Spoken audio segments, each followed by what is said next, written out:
Я понимала, что какая-то нечисть просто ходит.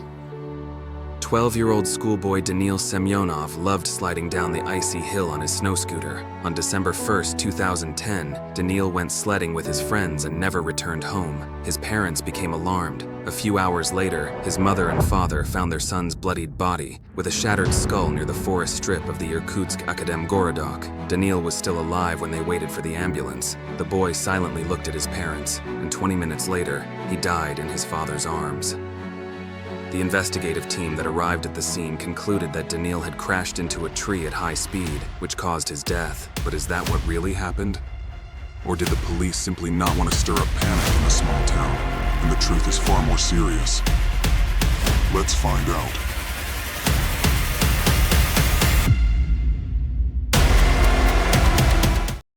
Daniil's parents, Yevgeny and Svetlana, met at the Agricultural Institute. Daniil, their firstborn, was born in 1998. In photos, he appears as a dark-skinned, dark-eyed boy with an open and honest face. The family initially rented a room in a semi-equipped house, then lived in a dormitory, and eventually, the Academy of Sciences allocated them a one-room apartment.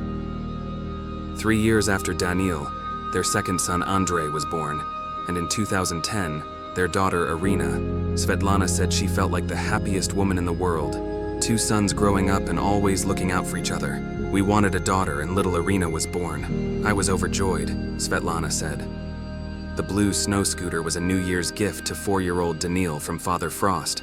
At that time, no one knew the snow scooter would become fatal for Daniil and completely change his family's life. Even now, children and adults continue to sled down this snowy hill.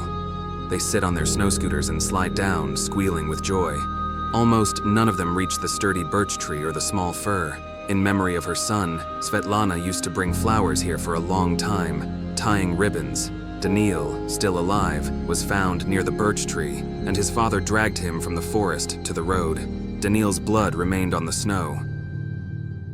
On December 1st, 2010, Daniil came home from school. It was an ordinary day, just like any other. The boy had a meal, changed into his outdoor clothes, and was getting ready to go out with his friends. 6th grader Daniil Semenov was in a hurry to go snow sledding with his buddies. The boys spent all their free time there, on the hill. His friends were already calling out to him, "Daniil, are you ready?" But he was still taking his time, first waiting for his mom to finish making dinner, then helping his younger 9-year-old brother Andrei tie his shoelaces. Overheating in his outdoor clothes, Daniil yelled to his brother to catch up with him and ran outside. Once out, Daniil didn't see any of his friends and assumed they were already at the hill. What he didn't know was that they would come out just a couple of minutes later. Daniil's friends, along with his younger brother Andrei, decided to stop by a kiosk to buy sunflower seeds on their way. It was across the road, diagonal from the hill. The boys later told investigators that while they were buying seeds, Andrei, Daniil's brother, heard some strange screams from the street. The boys assumed it was just some girls goofing around, but those screams were coming from Daniil. He was desperately calling for help. By the time the group reached the hill, Daniil was lying motionless in the snow near a birch tree. His friends shook him, asking him to get up, but he didn't respond. So they shined their flashlights, something school kids always carried with them in winter in Irkutsk, as it got dark early. The light illuminated Daniil's face, and the friends were horrified. His head was smashed, and there was blood everywhere. With one eye, he glanced anxiously at his brother and friends, as if trying to say something, and right next to him was that same snow scooter. One of the boys called Daniil's father, Yevgeny Semenov, who, barely dressed, rushed to the icy hill where his son lay. Yevgeny had raised his sons to be tough. If they had a scrape or a bruise, no one made a fuss. But this night was far more serious. The scene in front of Yevgeny was terrifying. His son lay in a pool of blood that had poured from his shattered head, the right side of his face swollen and blue, with his right eye closed. Yevgeny called his wife Svetlana and told her to call an ambulance. Even before Svetlana picked up the phone, she had already sensed something was terribly wrong. Her mother's intuition telling her tragedy had struck. After calling the ambulance, Svetlana took their youngest daughter Irina to the neighbor's house and ran to the hill. At that time, she still didn't know she would be seeing Daniil for the last time. When Daniil's mother reached the hill, Yevgeny had already dragged Daniil through the snow toward the bus stop so the ambulance wouldn't lose any time. When Svetlana rushed to Daniil lying on the snow, he was still alive. He looked at her, gasping, trying to say something. He was breathing heavily, with a mixture of blood and mucus dripping from his nose. It was about 15 to 20 degrees below freezing, and Svetlana yelled to her husband that Daniil was cold and they should cover him with something. At that moment, no one knew what had happened, and it was dangerous to move Daniil for fear of injuring his spine. His parents didn't even consider that he might not survive. Several ambulances drove by without stopping, and the one that Svetlana had called wasn't in a hurry. It was stuck in traffic, and as it later turned out, the driver hadn't even considered using the siren. This reminds me of the story of Vera Pekteleva, who was brutally killed in her own apartment for over 3 hours while the police took their time getting there. You can find the link to that video in the top right corner of your screen and also in the description below. But first, make sure you watch this video to the end, give it a like for my work on this case, and don't forget to leave a comment.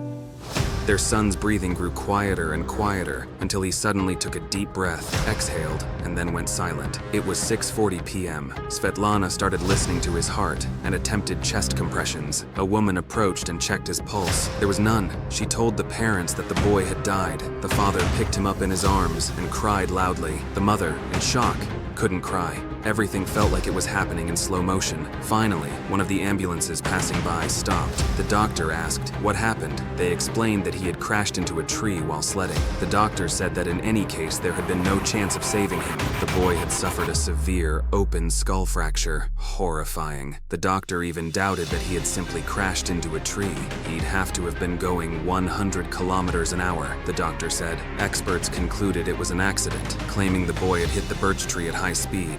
Despite the fact that the hill he was sledding down had only a 10-degree slope, his snow scooter was undamaged, and there was nothing on the snow that could have caused him to smash his head. But that wasn't the most important part. His mother immediately sensed that her son had been killed. She noticed strange things. The rope from the snow scooter was wrapped around Daniil's wrist. He used to do that when pulling the scooter uphill, wrapping it around the handle when going down. There was a severe bruise on his arm, suggesting he had been defending himself from blows, and as mentioned earlier, the slope was no more than 10 degrees, making it impossible for Daniil to hit the tree with enough force to sustain an open skull fracture and multiple injuries to his face and body. No criminal case was opened regarding the child's death. They chalked it up to a tragic accident. Svetlana never believed the investigators' conclusion that Daniil had crashed into the birch tree. The woman prayed to God that the killer would be caught through the victim, through witnesses, or by sheer chance.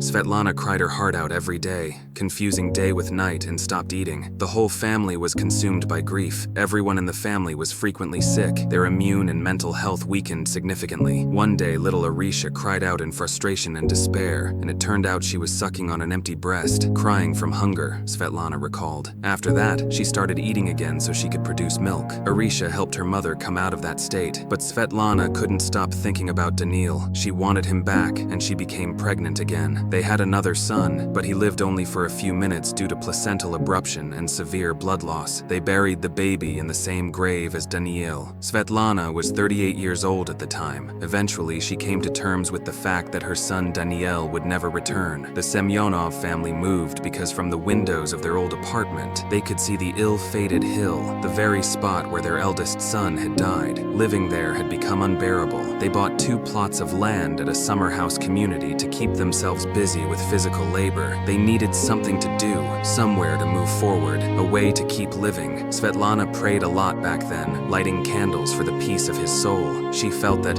through this, she was helping both him and herself find some relief. Faith and prayer help in such grief. Nothing better has been found yet. The family learned to live without Daniil. On that fateful evening of December 1st, 2010, Svetlana's intuition didn't fail her. In April 2011, the Semenov family received a phone call from the police. They were informed that they had been officially recognized as victims in the case of their son's death. 2 young men, neighbors from their district, had confessed to the murder of 12-year-old Daniil Semenov, as well as 5 other people. These bastards, I can't call them anything else, turned out to be the notorious 18-year-old Artem Anufriev and 17-year-old Nikita Litkin, who became infamously known as the Hammer Killers. Svetlana and Evgeny went to the investigator's office where they learned the horrifying details of their 12-year-old son, Daniil Semenov's murder. When the investigator started recounting the details, Evgeny walked out. He couldn't bear to listen. Svetlana nearly slipped off her chair in shock. When the truth about their son's murder finally came out, it hit Svetlana like a bolt of electricity. Like a flash, she remembered. She had seen them, right at that moment when she was standing over dying Danny,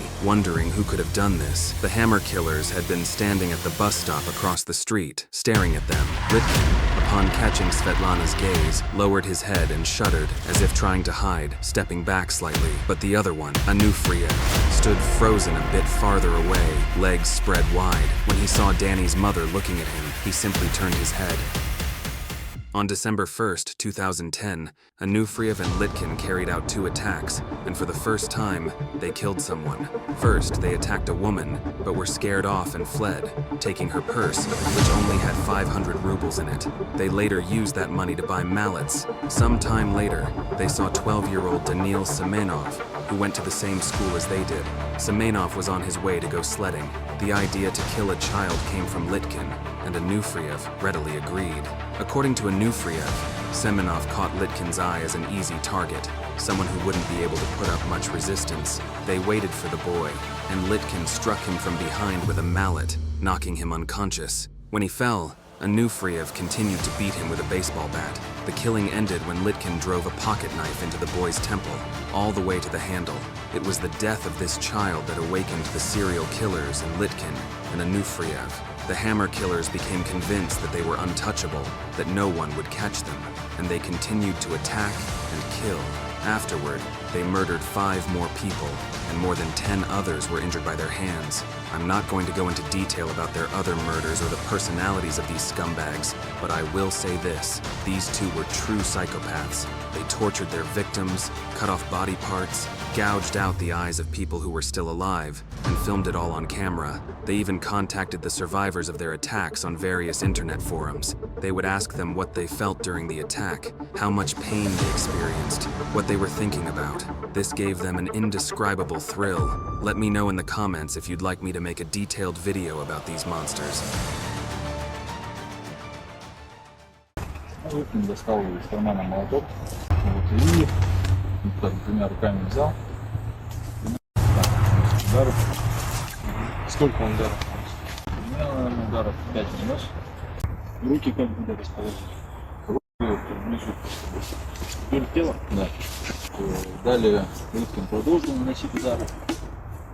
И потом я достал биту из-под кофты и нанес примерно 7.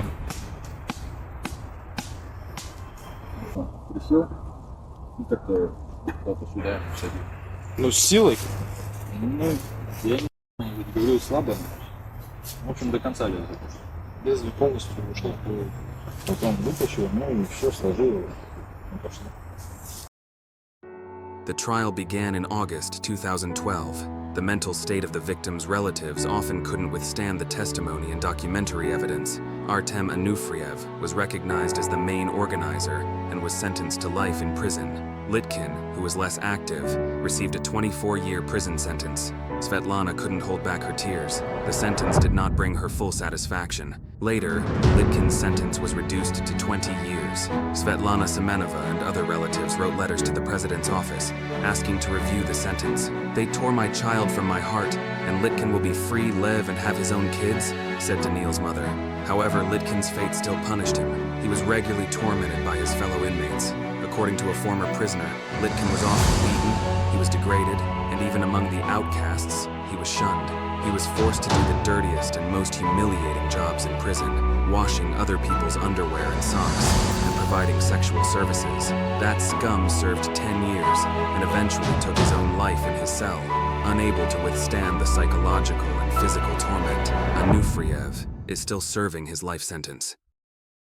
Запретите своим детям посещение интернет-сайтов националистического характера, а также подобных групп и сообществ, находящихся в популярных социальных сетях. And now, I invite you to listen to the heart-wrenching words of the mother, Svetlana Semenova. Take care of yourselves and your loved ones. Я считаю, что нам надо понять, что происходит, и просто все вместе прийти уже к нашим государям и сказать, давайте сделаем такое горе, просто сесть, расплакаться, давайте, чтобы никого больше этого не было. И сменим эти законы, в конце концов.